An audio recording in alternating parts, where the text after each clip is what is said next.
என்ன சர்க்கார் இப்படி வீட்டுக்குள்ள புந்து கருப்பு பணம் எடுக்கிறான்? இது ஆண்டவன் கேட்க மாட்டேன்றான். எதிர்கட்சிக்காரன் பார்லிமெண்ட்ல ஒருத்தனாவது அதை எடுத்து கேட்க மாட்டேன்றான். நாங்க யாரை நம்பி ஓட்டு போடுறது? இதுமே பப்பு எதிர்கட்சினா நீங்க எதை சொல்றீங்க? இதே போடா மிட்டாள், என்ன வந்து கேட்கிற எதிர்கட்சின்னா என்னன்னு எனக்கு தெரியாதா?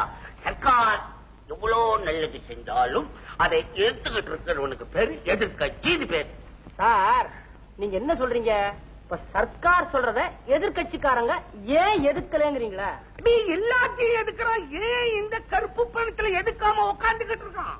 அதாவது சர்க்கார் சொல்றத எதிர்கட்சிக்காரங்களும் ஒத்துக்கிறாங்கன்னு அர்த்தம். சர்க்கார் செய்யறத ஒத்துக்கிறதுக்கு பேரு எதிர்கட்சியா? என்ன பேச்சு பேசுறேடா பப்பூன். அப்போ நீ என்ன நினைக்கிற? உழைச்சி எங்களை சாப்பிட சொல்றியா? உழைச்சி சாப்பிட்டு எவனாவது உருப்பிட்டு இருக்கானா? அவன் ஏதாவது பணம் சேர்க்க முடியுமா? எங்களுக்கு பகவான் மண்டையில பெரிய மிளை கொடுத்திருக்கிறோம். அதை வச்சுக்கிட்டு நாங்க என்னென்னமோ டெலிகேஸ் பண்ணி சம்பாதிச்சு நிறைய எக்கச்சக்கமா வச்சிருக்கிறோம். அதை போய் கருப்பு பண்ணணும்னு பூந்து உள்ள வந்து பிடிக்கிறான்னு நியாயமா? அப்ப பணக்காரன் எதிர்காலம் என்ன ஆமா? அவன் கதி என்ன? சார் இந்த நாட்டுல உங்களையும் சேர்த்து மொத்தம் எத்தனை பணக்காரங்க இருப்பாங்க? என்ன ஒரு 40-45 பேரு இருப்பாங்க. இந்த நாட்டினுடைய ஜனத்தொகை என்ன? அது வதவதுன்னு இருக்கு. நிமிஷத்துக்கு 20 குழந்தைங்களை பேக்குறாங்களா? படிச்சிருக்கிறேன். நான் கணக்கு சொல்றேன். 45 கோடி மக்கள். அத்தனை பேருக்கும் உடனடியா உணவு, வீடு, உடை கொடுத்தாகணுங்கிறத அரசாங்கத்துடைய நோக்கமே தவிர அதுக்கு எங்களை என்னடா செய்ய சொல்றேன்? அத்தனை பேருடைய பசிக்கும் பட்டினிக்கும் காரணமா இருக்கிற இந்த 40-45 பணக்காரர்களை காப்பாத்துறதுக்கு அல்ல சார். வீடு ஒரு இடத்துல இருக்கலாம், நிலம் ஒரு இடத்துல இருக்கலாம், ஆனா பணம் ஒரே இடத்துல இருக்க கூடாது. பல இடத்துல பரவணும்.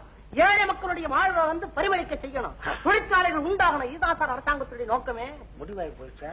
பாருங்க, அரிசி கிடைக்கிறாங்கிறதுக்கு ஜனங்களே உள்ள பூந்து எடுத்துட்டு போனாங்கல்ல, அதே தப்பு இந்த பண விஷயத்துல ஏற்பட்ட கூடாதுங்கிறதுனாலதான் அரசாங்கமே உங்களுக்கு பாதுகாப்பா இந்த ஏற்பாடு செஞ்சு வச்சிருக்கு. என்னமோ பாதுகாப்புன்னு நீ சொல்ற. இது ரிஷிகள் பிறந்த நாடு, முனிவர்கள் பிறந்த நாடு.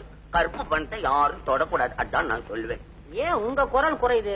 நம்ம கிட்ட ஏதாவது கருப்பு பணம் இருக்கா? யாரா சைத்தான் எங்க கிட்ட இருக்கான்னு மெதுவா கேக்குறே. நாங்கள் ராஜாக்கள் பரம்பரை, எக்கச்சக்கமா சேர்த்து வச்சிருக்காங்க. அப்பேன் பாட்டேன் பூட்டனை போய் கேளுங்கடா. எங்களை ஏன்டா கேக்குறீங்க? பெரிய தொல்லையா இருக்கு உங்களோட. சரி, நான் இப்ப கேட்கல. பணக்காரன் இனிமே தூங்க முடியாது போல இருக்கு.